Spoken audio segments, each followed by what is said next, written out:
마지막 장 나누도록 하겠습니다. 그동안 어려운 거 잘 따라오셨습니다. 7장 9절부터 8장 14절까지 먼저 본문의 말씀 한 절씩 나누어 교독하시겠습니다. 이 포도주는 내 사랑하는 자를 위하여 미끄럽게 흘러내려서 자는 자의 입을 움직이게 하느니라.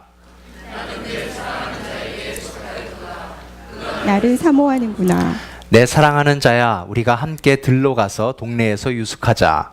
우리가 일찍이 일어나서 포도원으로 가서 포도움이 돋았는지 꽃술이 퍼졌는지 석류꽃이 피었는지 보자.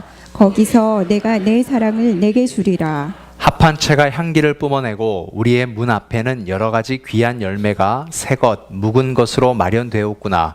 내가 내 사랑하는 자 너를 위하여 쌓아둔 것이로다. 내가 내 어머니의 젖을 먹은 오라비 같았더라면 내가 밖에서 너를 만났을 때에 입을 맞추어도 나를 업신여길 자가 없었을 것이라. 내가 너를 이끌어 내 어머니 집에 들이고 내게서 교훈을 받았으리라. 나는 향기로운 술 곧 석류즙으로 내게 마시게 하겠고 너는 왼팔로는 내 머리를 고이고 오른손으로는 나를 안았으리라. 예루살렘 딸들아, 내가 너희에게 부탁한다. 내 사랑하는 자가 원하기 전에는 흔들지 말며 깨우지 말지니라. 그의 사랑하는 자를 의지하고 거친 들에서 올라오는 여자가 누구인가? 너로 말미암아 내 어머니가 고생한 곳, 너를 낳은 자가 애쓴 그곳 사과나무 아래에서 내가 너를 깨웠노라. 너는 나를 도장같이 마음에 품고 도장같이 팔에 두라. 사랑은 죽음같이 강하고 질투는 수월같이 잔인하며 불길같이 일어나니 그 기세가 여호와의 불과 같으니라. 많은 물도 이 사랑을 끄지 못하겠고 홍수라도 삼키지 못하다니 사람이 그의 온 가산을 다 주고 사랑과 바꾸려 할지라도 오히려 멸시를 받으리라. 우리에게 있는 작은 누이는 아직도 유방이 없구나. 그가 총원을 받는 날에는 우리가 그를 위하여 무엇을 할까? 그가 성벽이라면 우리는 은 망대를 그 위에 세울 것이요 그가 문이라면 우리는 백향목 판자로 두르리라. 나는 성벽이요 내 유방은 망대 같으니 그러므로 나는 그가 보기에 화평을 얻은 자 같구나. 솔로몬이 바할하몬에 포도원이 있어 지키는 자들에게 맡겨두고 그들로 각기 그 열매로 말미암아 은천을 바치게 하였구나. 솔로몬, 너는 천을 얻겠고 열매를 지키는 자도 200을 얻으려니와 내게 속한 내 포도원은 내 앞에 있구나. 너 동산에 거주하는 자야, 친구들이 내 소리에 귀를 기울이니 내가 듣게 하려무나. 함께합니다. 내 사랑하는 자야, 너는 빨리 달리라. 향기로운 산 위에 있는 노루와도 같고 어린 사슴과도 같아라. 아멘. 성령께서 하시는 사역이 있습니다. 성령의 전공 분야는 잠자는 성도를 깨우시는 것입니다. 성령께서 우리 신자들을 어떻게 깨우시는가 하면 오늘 본문의 말씀은 미끄럽게 깨운다 그랬습니다. 부드럽게 깨운다라는 것입니다. 다른 표현으로 본문의 말씀으로 사용하자면 마치 청혼하듯이 부드럽게 속삭이듯이 그렇게 깨운다라는 것입니다. 그럼 성령께서 우리를 왜 깨우실까요? 우리가 깨우게 될 때, 깨어나게 될 때, 잠에서 일어나게 될 때 어떤 변화가 있는 것일까요? 성령께서 우리를 깨우시면 제일 먼저 일어나는 현상은 내가 누구인지 알게 되는 것입니다. 내가 누구인지 아는데 그것은 두 가지 영적 정체성을 알게 되는데 무엇을 알게 되는가 하면 하나님이 나를 사모하셨다라는 것을 알게 됩니다. 성도의 신앙생활은 하나님이 나를 먼저 사모하셨다라는 사실을 아는 것이 참 중요합니다. 사랑하는 여러분, 하나님이 먼저 우리를 사랑하시는 것이 맞습니까? 맞나? 맞습니다. 그것을 아는 것은 참 중요합니다. 아가서는 하나님이 나를 사모하셨다라는 것을 계시로 보여주시는 것이 아가서입니다. 왜 이것이 중요한가? 이것은 신학적인 용어로 사모함의 통찰력이라고 합니다. 하나님이 나를 사랑하셨고 사모하셨다는 것을 알게 되면 우리는 환경에 대한 통찰력이 생기는데 어떤 통찰력이 생기느냐? 때로 거절할 수 있는 힘이 생긴다라는 것입니다. 자, 솔로몬의 입장에서 우리가 입장을 바꿔서 솔로몬으로 들어가 보십시다. 왕이란 말입니다. 왕이 제일 어려운 것은 뭐냐 하면 거절하는 것입니다. 거절하면 적이 되는 것이거든요. 반대가 되는 것이거든요. 그러니 거절하는 것이 참 힘이 듭니다. 우리나라 대통령들이 왜 자꾸 약해지느냐? 거절할 힘이 없기 때문에 약해지는 것 아닙니까? 솔로몬 역시도 거절할 수 있는 힘을 달라고 하나님 앞에 기도했습니다. 솔로몬이 누구입니까? 지혜의 왕입니다. 지혜의 왕이라는 것은 거절할 수 있는 지혜가 있었다는 것입니다. 그 거절할 수 있는 지혜의 통찰력이 무엇이냐? 하나님이 나를 사모하셨다라는 겁니다. 하나님이 나를 사모하셨기 때문에 솔로몬에는 거절해도 마음의 안정감이 있었습니다. 되게 거절하면 불안하거든요. 다른 사람이 오해하는 거 아니냐? 결국 거절해서 적이 생기는 거 아니냐? 물론 이 지혜가 없어짐으로 말미암아 후일에 이 솔로몬은 부인을 700명, 후궁까지 막 1000몇 명까지 두면서 결국 이방인의 여인까지 왕비 삼다가 나라가 멸망하는 꼴이 되고 말았지 않습니까? 그러므로 이 사모함의 통찰력이라는 것은 참 중요한 것입니다. 거절하는 지혜요, 거절하도 불안하지 아니하는 하나님의 마음을 얻는 것입니다. 그렇게 되면 영적 정체성으로 두 가지를 알게 되는데, 바로 두 번째 것이 나는 주님께 속하였다라는 것을 알게 되는 것입니다.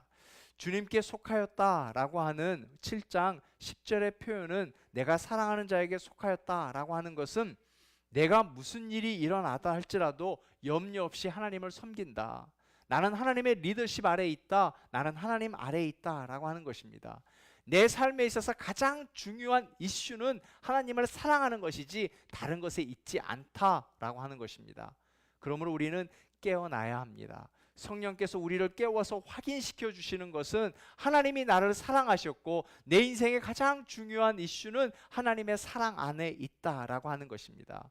우리가 순종해야 하는 것은, 우리가 희생해야 하는 것은 하나님께 사랑받기 위해서 희생하는 것이, 순종하는 것이 아니라 하나님이 이미 나를 사랑하셨기 때문에 우리가 그분께 순종하는 것이고 그분께 희생한다라는 것입니다. 그래서 포도주는 부드럽게 미끄럽게 오는 것이지요. 또 하나의 의미가 있습니다. 이것이 하나님의 리더십입니다. 하나님의 리더십은 부드러운 것입니다. 미끄럽게 흘러가는 것입니다. 교회는 하나님의 리더십을 갖는 것입니다. 하나님의 가르침을 갖는 것입니다. 그러므로 우리 안에도 부드러운 미끄러운 리더십을 얻는 것이, 이것이 우리가 쫓아가야 할, 우리가 걸어가야 할 신앙의 길인 줄로 믿습니다. 자, 그렇게 잠에서 일어난 성도는 무슨 일을 해야 되는 걸까요? 왜 성령은 우리를 깨우는 걸까요? 그 부드러운 리더십을 가지고 우리가 해야 되는 것은 하나님과 동역하는 일입니다.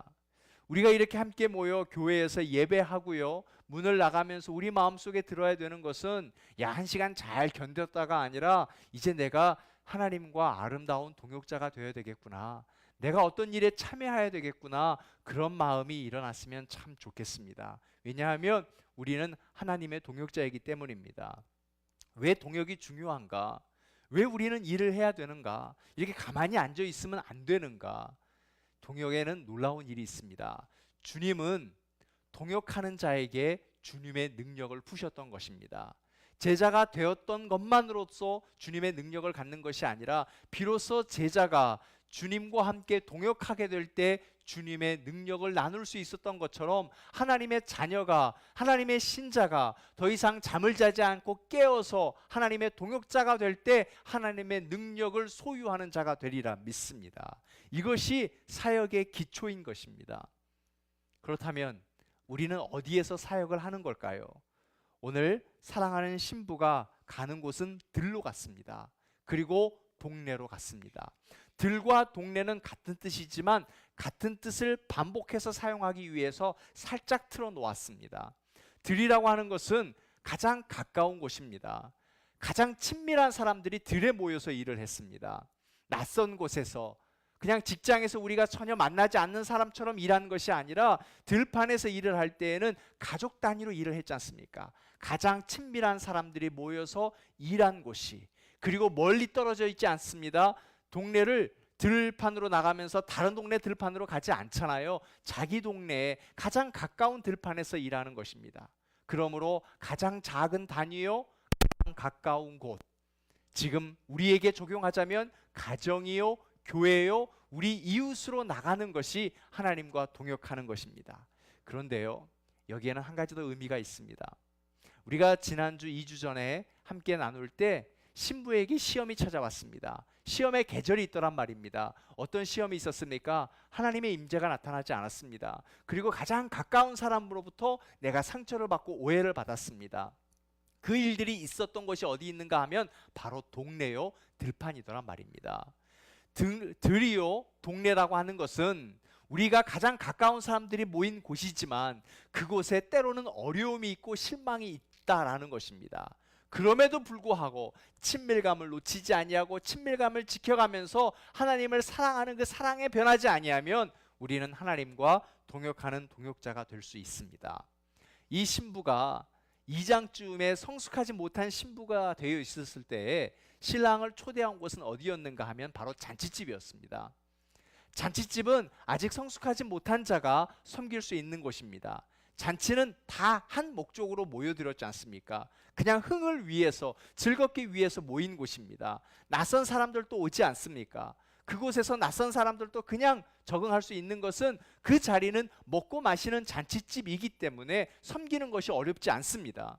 그러나 들은 다릅니다. 동네는 다릅니다. 친밀한 사람들이 모여 있긴 하지만 그 친밀함이 때로는 나에게 어렵게 작용될 수 있단 말입니다. 그럼에도 성숙한 신부는 쉽게 잔치집에서 아무나 대접하는 것이 아니라 이제는 들로 나아가서, 이제는 동네에 유숙하면서 하나님의 백성들을 진실로 섬기는 자가 되더란 말이죠. 바울이 그랬습니다. 바울의 들판은 감옥이었었습니다. 감옥에 들어가서 전혀 낯선 사람, 간수에게 고통을 받고 어려움을 당하더라도 그는 간수에게 복음을 전했습니다. 관수를 회복하는 일을 했습니다. 간수가 변하였습니다. 간수의 가정이 변하였었습니다. 때로는 들판에 어려움을 겪는다 할지라도 바울의 사역을, 바울의 사명을 막을 수는 없었다라는 것입니다. 그럼에도 불구하고, 어려움이 있는 자리에도 불구하고 왜 우리는 하나님의 동역자로 깨어나야만 하는가? 왜 우리는 이 자리에 가만 앉아 있을 수 없고 일어나서 향하여 달려가야 하는가? 하나님의 동역자들에게 부어주는 축복이 있기 때문입니다. 사랑하는 여러분, 우리가 하나님의 동역사로서 얻을 수 있는 복을 놓치지 않기를 주님의 이름으로 축원하여 드립니다.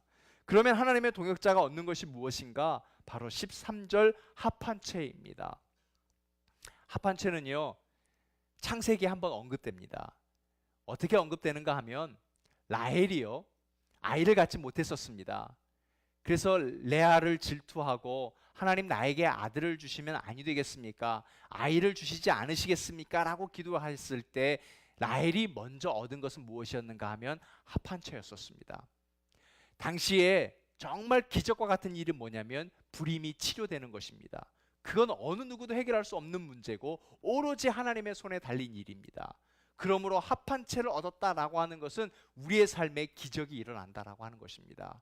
사랑하는 여러분, 기적이 현실이 될 수 있는 것은 우리가 깨어 일어나 하나님과 동역하는 일임을 믿으실 수 있기를 축원하여 드립니다. 그것이 바로 합한채가 얻는 기적입니다. 그러면 우리가 하나님의 동역 일을 얼마만큼 해야 합한채가 주어지는가? 동역하는 그 마음이 일어날 때부터 합한채가 어디 있다 그랬습니까? 우리 문 앞에 있다. 당장 하나님이 준비해 주셨다라고 하는 것입니다. 그렇습니다. 하나님의 등 뒤에는 합한채가 있습니다. 동역하여 깨어 일어나기를 원하는 자마다 하나님이 우리에게 합한채를 주실 줄로 믿습니다. 교회는 그런 것입니다.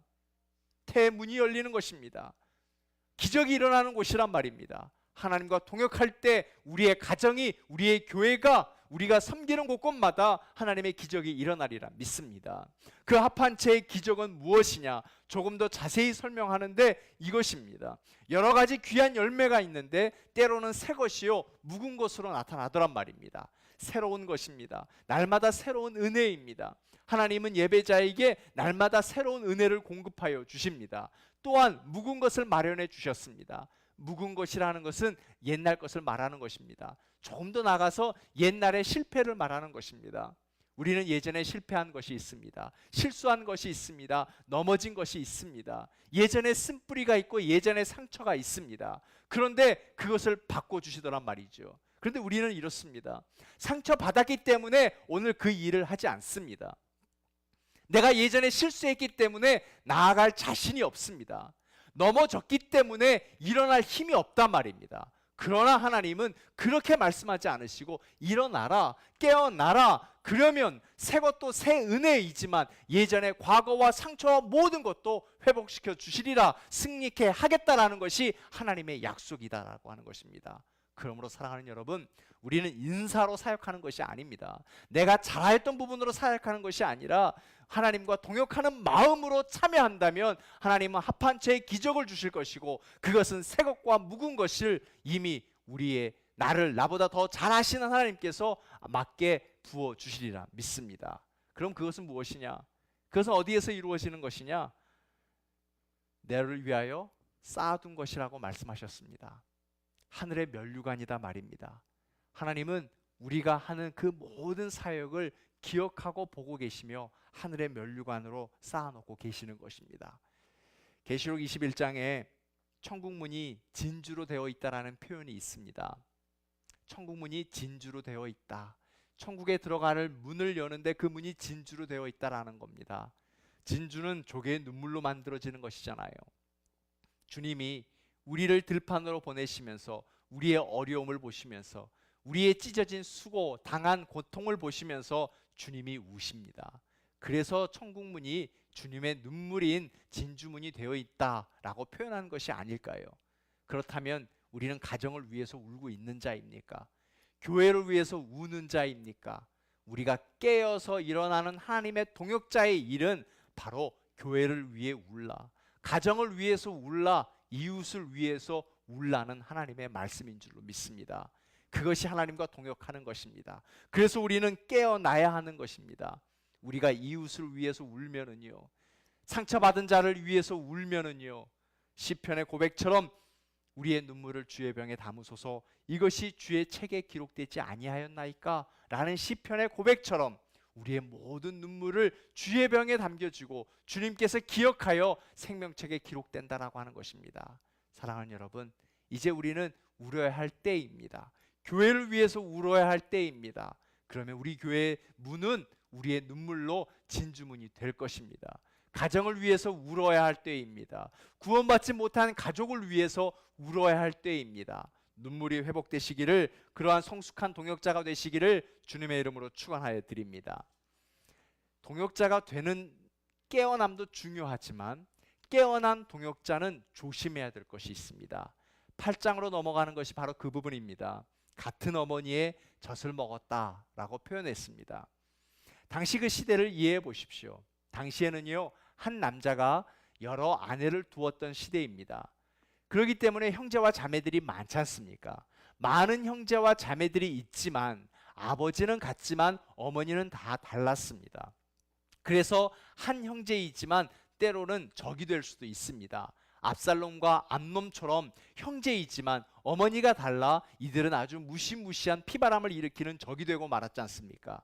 그러므로 한 어머니의 젖을 먹었다라는 표현은 우리는 진짜 형제이다, 정말 가까운 형제이다 라고 하는 표현인 것입니다. 그것을 한 어머니의 젖이라 그랬습니다. 아가서는 조금 다른 것이 더 깊은 표현이 있는 것입니다. 우리가 지난번에 함께 나눴었지요. 어머니라고 하는 것은 바로 그것이 에클레시아였었습니다. 교회였단 말입니다. 한 교회 공동체에 우리는 진짜 형제라는 것입니다. 너무 가까운 형제, 너무 친한 그러한 공동체인데, 그 가까운 공동체 동역자들이 함께 하나님을 일을 할 때 조심해야 될 것이 있는데, 그것은 무엇이냐? 공개적인 거리에서 적절하지 못한 표현을 삼가라는 것입니다. 형제가 입 맞추는 것, 형제가 만나서 입 맞추는 것은 당연한 것입니다. 좋은 것입니다. 그러나 밖에서 만났을 때 그 입 맞춤으로 업신여기는 것을 조심해야 된다는 것입니다. 형제끼리 입 맞추는 것은 당연하지만 밖에 나가면 그 사람이 형제인지 자매인지 아무도 모르잖아요. 그러므로 공개적인 자리에서는 스스로 조심해야 되거든요. 우리가 이 자리에서 함께 동역하지만 우리가 때로는 표현하지 말아야 할 것이 있고 행동하지 말아야 할 것이 있단 말입니다.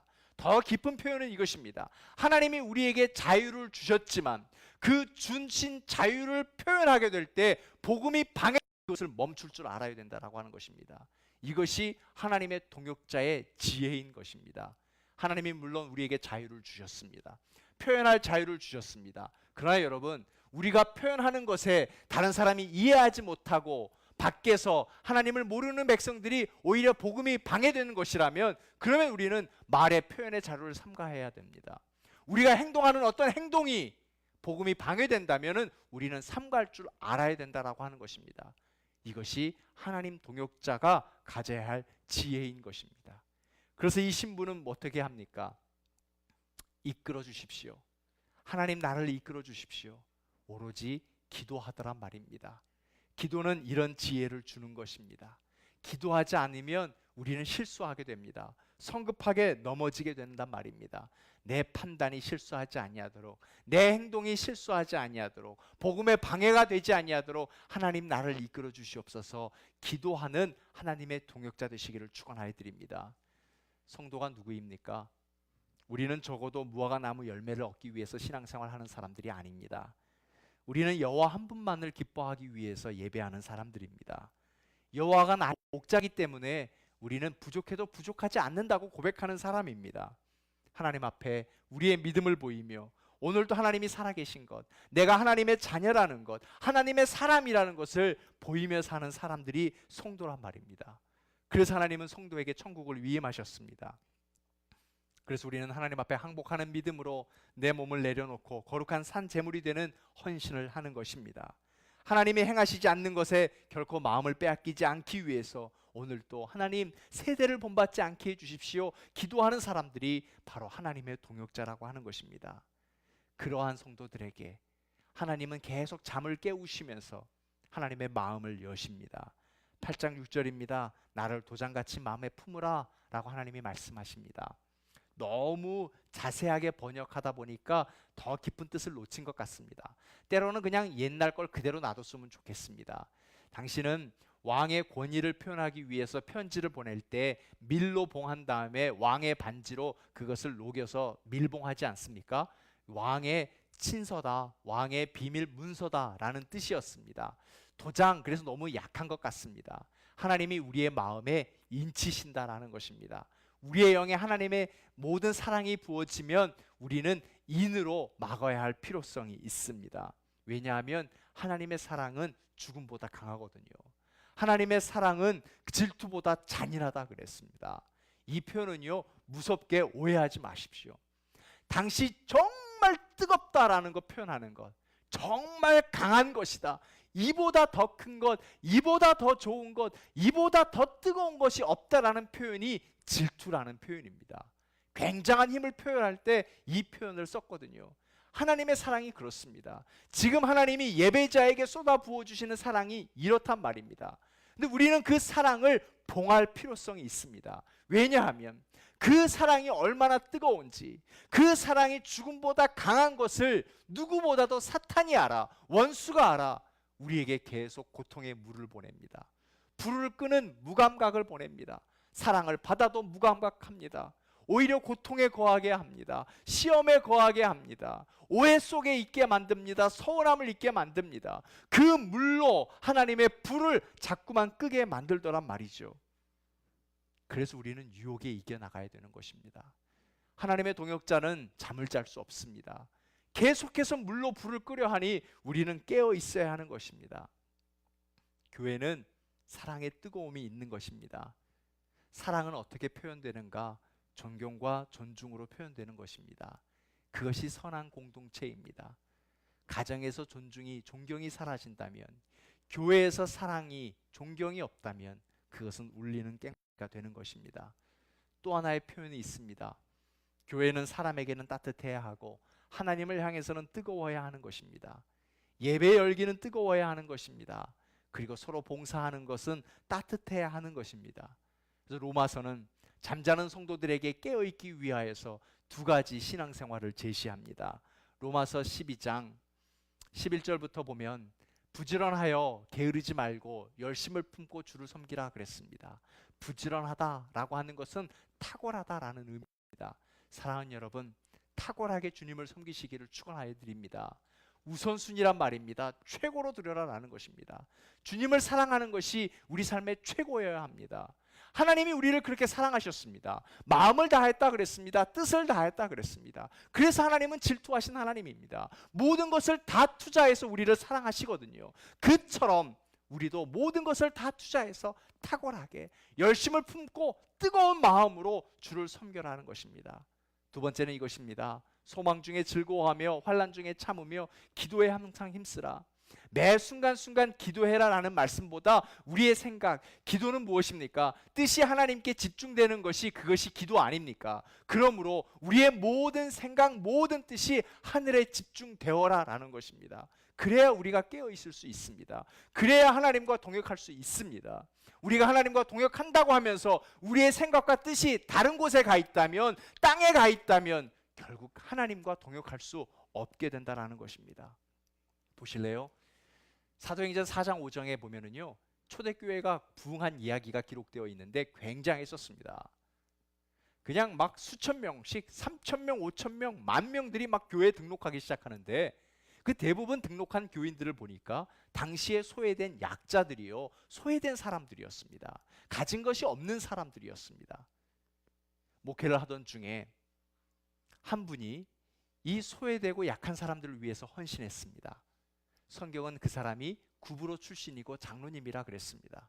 그 이름을 봤더니 바나바였었습니다. 바나바 장로님이 그 소외된 약한 사람들을 위해서 자기가 가지고 있는 모든 땅을 교회에 헌금하고 이 헌금이 쓰여지게 했었습니다. 이로 인하여서 교회는 더 큰 부흥의 가속도를 달리게 되죠. 이 삶이 참 아름다워 보여서 많은 성도들이 그것을 샘플링하고 자신들도 헌금을 하기 시작했습니다. 근데 그 중에 아나니아하고 삽비라라고 하는 부부가 바나바 장로님의 그 뜻을 참 좋게 보여서 자신들도 헌금을 했는데, 그런데 똑같이 하지 아니하였습니다. 중간에 마음이 바뀌었습니다. 처음 마음대로 하지 아니하였습니다. 숨겼지요. 사도들 앞에 그만 죽음을 당했습니다. 왜 그랬을까요? 사랑이 없었습니다.